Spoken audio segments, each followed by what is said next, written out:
morning, everybody. Thank you for being here today. Joining us at the Emergency Operations Center for the state, and I'm joined by officials from the state, obviously from Department of Safety, from Department of Transportation, from the Emergency Management Agency, from the Department of the Military, and we're together because we are on our fifth day of a response to what has been an incredible tragedy that has unfolded in the eastern part of our state.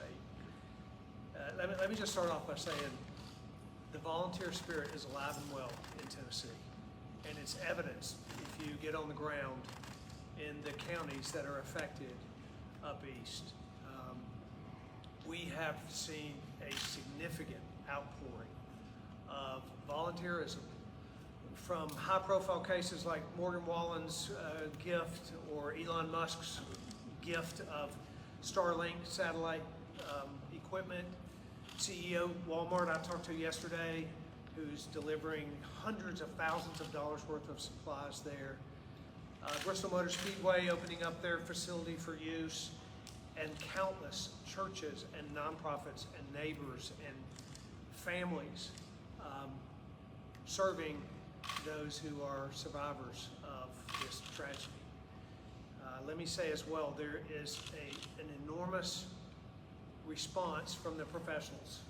On the ground locally, I've been incredibly encouraged by the interaction of the local officials, sheriff's departments, emergency management agencies in each county, coordinating with the response that the state has had and the federal government as well. So what we've seen is a historic situation unfold in East Tennessee, and I think what we're seeing is frankly, a historic response to that.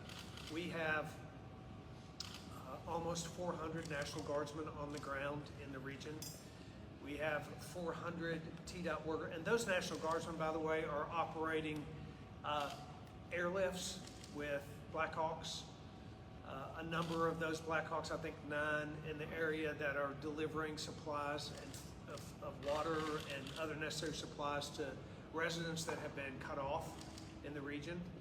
They've been cut off because their roadways have been washed away, and we have 400 TDOT workers in the region who have inspected 300 bridges. We had 50 road closures. We're down to about 25, but those TDOT workers are working throughout 5 counties, 6, 7, 8 counties. Frankly, the 5 most affected we've focused on. We have 200 or so troopers in the region to support local law enforcement for everything from traffic control to just general support for sheriff's agencies in the region.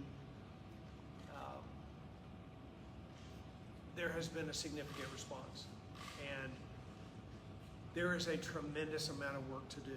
The damage, the loss of life, there are people still missing. There's a great deal of effort to reunify those who are unaccounted for. There has been significant loss of life already, and we don't know where that's headed. But what I will just say is, we're in the middle of what is a remarkably difficult and tragic unfolding in East Tennessee. And there is a remarkable effort to meet the needs of those folks. We had a cabinet meeting this morning, all members of the cabinet and state government updating where we are and how those agencies are working together. We are opening multi-agency response centers in the hardest hit areas so that people can get their driver's license or get their food assistance or get services from human services or child services. Those are all going to be located in one place that people can go to and then be directed to find additional services as well. What we agreed upon in that cabinet call this morning is this is a survivor-centric effort that we are making. This response should be and is by all departments survivor-centric. The people in East Tennessee need response. They need cooperation, they need collaboration, they need volunteerism. They're getting that, but there is a long road ahead, and we have to continue down that road. So we wanted to give an update. I've been on the ground there twice already. Our teams have been on the ground there constantly, and there are folks in the operations center that are coordinating with local operations centers 24 hours a day around the clock. So we're hopeful, we are committed, and we're very concerned about the people that are living in East Tennessee. Happy to answer questions. First, I'll let, before we open it up to questions, I'm going to let Patrick Sheehan, our director of TEMA, give an update on anything I've missed, and then we'll start questions from there. Governor. Good morning. So we submitted an expedited major disaster request for 8 counties: Carter, Cock, Greene, Hamlin, Hawkins, Johnson, Unicoi, and Washington, for individual and public assistance. We also included Granger County just for public assistance. That expedited request is being processed, and we're waiting to hear back from our federal partners now. We're continuing to survey damages. At the last check this morning, we had more than 600 structures, homes damaged in 4 counties. 120 of those are considered destroyed, 313 are considered as having major damage, and the rest are other categories.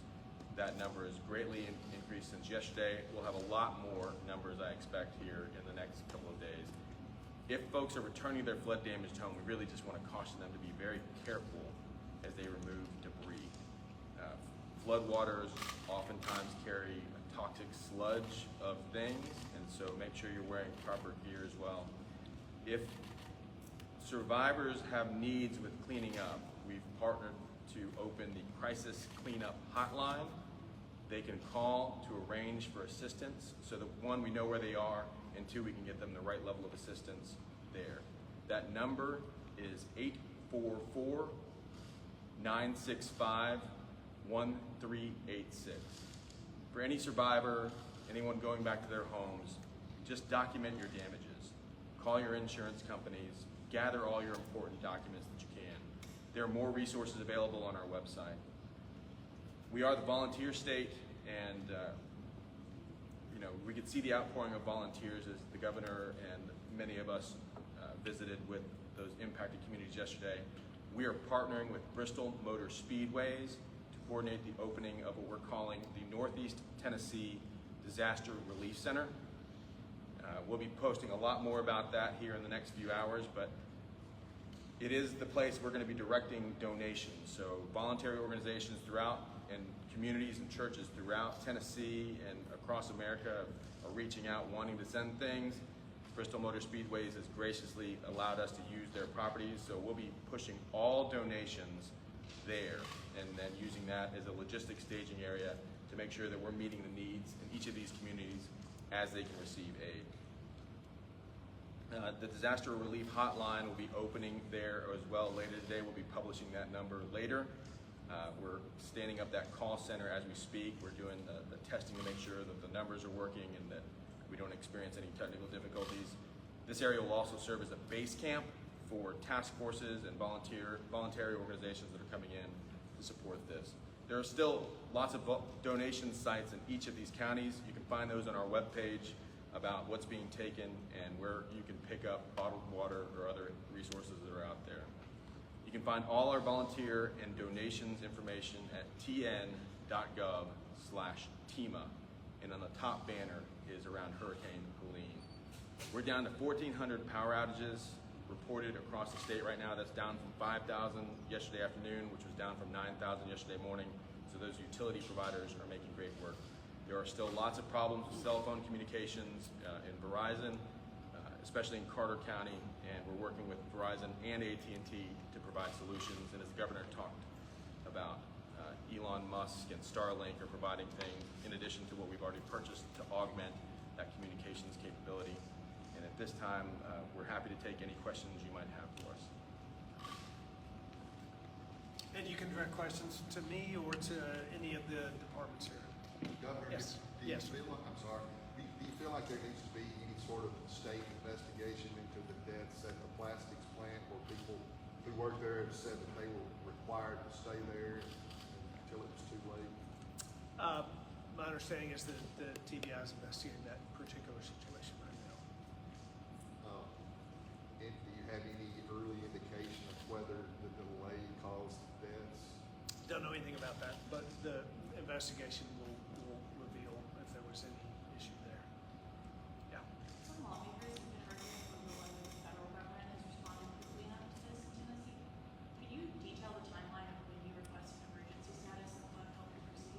Yeah. Patrick, you want to? I know when we first requested it, but yeah, you have the timeline. So, starting a week ago, we saw the risk for a tropical cyclone before it was named Helene. I think it was number 9. So, in the state of Tennessee, we started talking to our county emergency managers, and of course, the zone of uncertainty is pretty broad. But on Wednesday, we started organizing around having briefings with our counties to make sure our emergency management partners were prepared. On Thursday, we conducted a statewide weather briefing at 3:30 or 2 o'clock at 1500 on Thursday the 26th.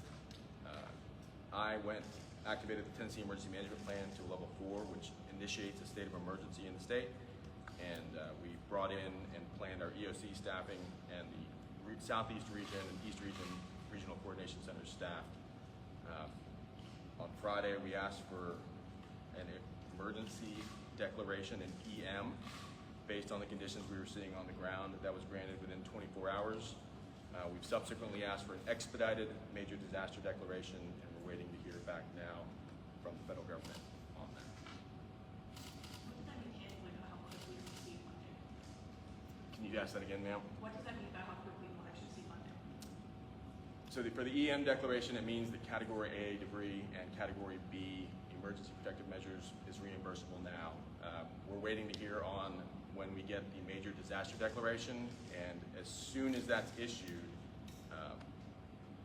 Tennesseans can start registering for aid, and we'll set up centers, as the governor talked about, multi-agency response centers, resource centers. We'll set those up with FEMA partners as well, so people that don't have telephone service or access to the internet can register in person and have someone help shepherd them through what they might be eligible for. Yes, ma'am. So I've talked to the weather service on background, and it seems like that they were pretty upfront with what was going to happen. Do you think that there needs to be better communication about evacuation orders when we know that something like this is going to happen? I mean, we knew Helene was happening a week out, and it seems like people were still caught off guard. So is there a better communication method between local counties and the National Weather Service and TEMA that needs to be enacted because they feel like people died because of this, because people weren't told to evacuate for catastrophic flood warnings that they issued? Those catastrophic flood warnings were issued in North Carolina primarily. I would say that I was giving press briefings on Thursday talking about this, cautioning people. So you guys, some of you in East Tennessee broadcast these, asking people that lived along low-lying areas to pay attention to the forecast and take action. So I think we'll have time after the fact to look at where we could have improved communication and what kinds of things we could have done to improve warning and alerting. But I think that it's going to take time for people to research and actually figure out what we could have done better. Yeah, let me just add, it's really hard to imagine forecasting something, a response that you can't imagine would happen. When you have floodwaters that have never occurred in a region, and no one imagined that they could have been the level they were. We had water flowing down the Nolastucky River that was 70 times its normal, maybe more than that. 168 times. What? 168 times. 168 times more water flowing down that river than it normally has. No one could imagine a water level and a flow like that for that river and the subsequent damage. So I think there'll be a lot to learn and a lot to analyze once this is over. But it was an unprecedented event that could hardly be anticipated.